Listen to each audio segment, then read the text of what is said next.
Bonjour, haha, c'est moi, j'ai un message politique à passer.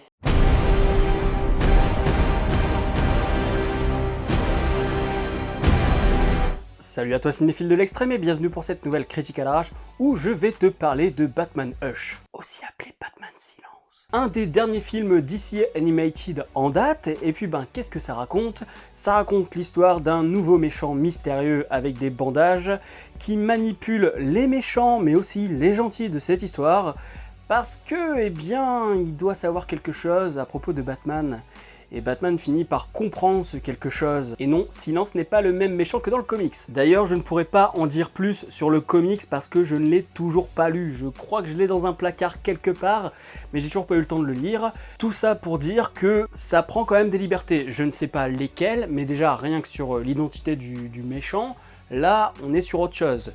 Évidemment que quand tu fais un film d'1h20, il y a des trucs que tu dois retirer, il y a des trucs que tu dois modifier justement pour pas que ça dépasse 1h20. Et qu'est-ce que j'en ai pensé? Eh bien, en dehors de quelques trucs qui m'ont dérangé par-ci par-là, c'est un très bon film Batman.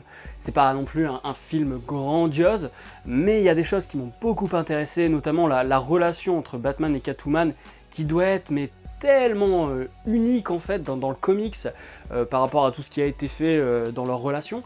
Là, il y a vraiment quelque chose de concret, il y a une évolution, c'est plus genre on joue au chat et à la souris, enfin évidemment qu'il y a un peu de ça, mais ça va plus loin, parce que là on avance, les personnages ont besoin de changement, et ce changement il se sent très bien, et j'adore la relation développée quoi, et je pense que le comics Batman Silence, il est important notamment pour cette relation, et ça a été bien retranscrit dans le film. Donc l'histoire est plutôt sympathique, d'autant plus qu'on se prend au jeu au niveau de l'enquête, c'est-à-dire que moi au début j'avais des suspicions sur un certain personnage, et en fait je me suis rendu compte que j'étais totalement à côté de la plaque, parce que le film, dans sa manière de raconter les choses, te laisse sous-entendre que c'est possiblement tel personnage parce qu'il sort de nulle part. Et donc, parce que ce personnage sort de nulle part, on se dit, tiens, c'est bizarre parce que il y a un personnage qui débarque, et d'un autre côté, il y a un nouveau méchant qui débarque.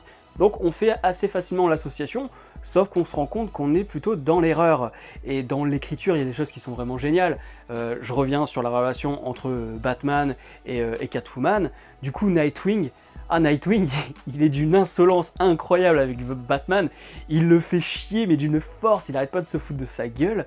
Il y a un truc que j'ai relevé aussi, c'est qu'il est plutôt vulgaire, c'est-à-dire qu'il y a des mots comme connard ou va te faire foutre, ou genre t'as Damian qui parle de Catwoman en disant à son père oui je comprends que tu aies de l'attirance pour cette catin. Catin frère, le mot catin est quand même très peu utilisé par les gens de son âge je trouve, enfin je crois hein, du coup c'était marrant. Donc la vulgarité déjà on sent que ça s'adresse à un public plutôt mature, mais en plus de ça, il y a quand même des trucs où Poison Ivy elle est ouvertement bisexuelle par exemple, Catwoman on peut se dire aussi qu'elle l'est, il y a des trucs vraiment, il y a des trucs que tu vas pas mettre pour les gosses. Nightwing qui dit que l'héroïne, il pensait pas que ça explosait aussi facilement. Bien que dans la série animée Batman de 1992, on parle beaucoup de cocaïne, hein, par exemple. Hein. La mafia fait du trafic de coke, ça c'est ouvertement dit dans la série.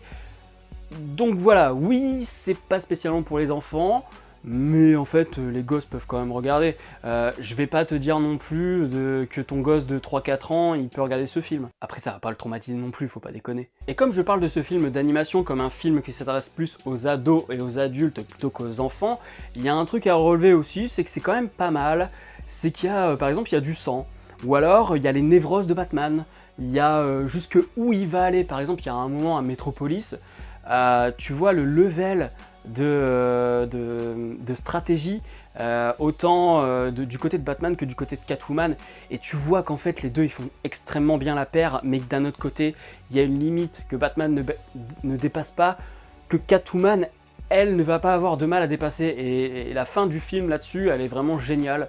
Je trouve vraiment qu'il est fort ce film en émotion. Parce que tu t'attaches à ces personnages, tu t'attaches vraiment à cette relation, t'as envie qu'elle fonctionne. Ça fait tellement longtemps qu'ils se courent après qu'on se dit ils vont peut-être se poser à un moment. Et donc tu ressens ces émotions, tu ressens les émotions de Batman et de Catwoman.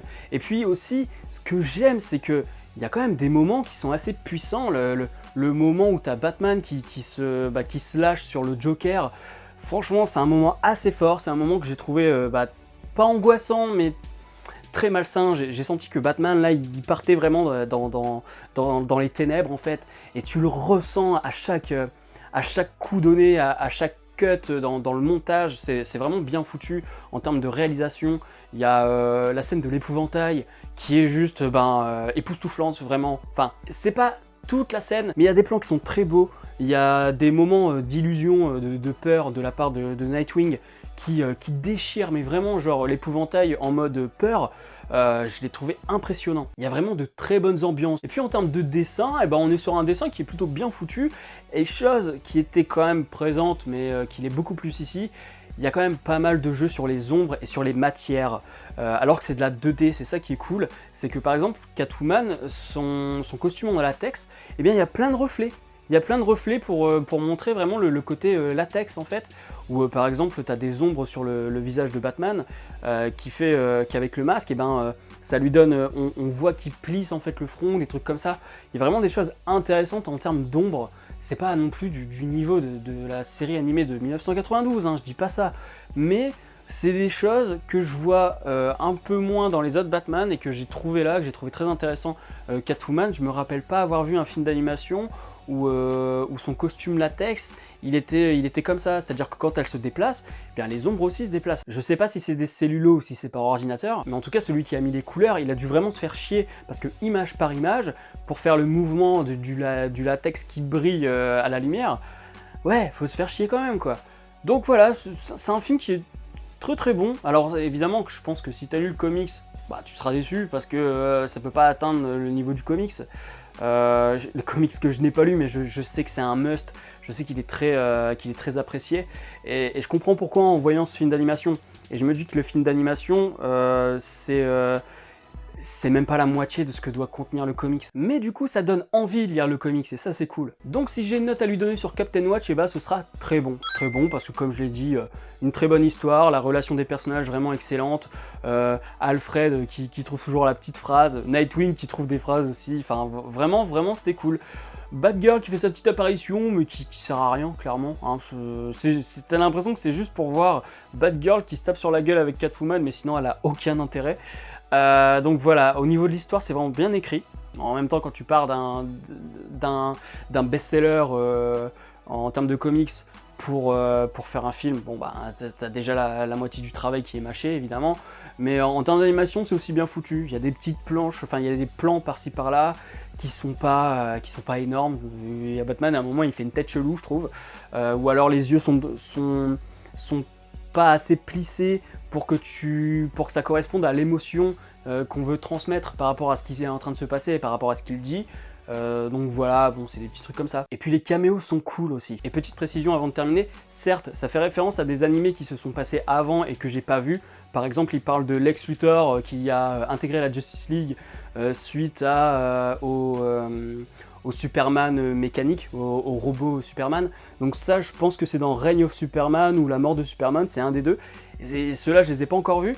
Mais c'est une petite référence pour te le situer dans la temporalité, sans que ça en devienne un truc du genre ah putain j'ai pas vu ce film, du coup je comprends rien à ce qui se passe. On n'est pas comme dans le MCU avec un univers partagé où t'es quasiment obligé de tout voir pour comprendre tout ce qui se passe dans le film d'après quoi. Oui, je me disais tiens je fais une vidéo sur DC, autant cracher sur Marvel. Voilà, si la vidéo t'a plu, n'hésite pas à mettre un petit pouce bleu, à la partager sur les réseaux sociaux, à me dire en commentaire si t'as vu la série, n'importe quoi, c'est un film. Dis-moi aussi si t'as lu le comics, hein, pourquoi pas, et si t'as vu les deux, n'hésite pas à me faire la différence, mais sans spoil, vraiment, parce que je compte le lire, donc évite quand même de m'en divulguer, même si je sais qui est Silence. Bon voilà, ça fait déjà ça en moins, mais ça je le sais depuis très longtemps en fait, qui est Silence, parce que ce genre d'infos tu peux pas passer entre les gouttes indéfiniment, évidemment.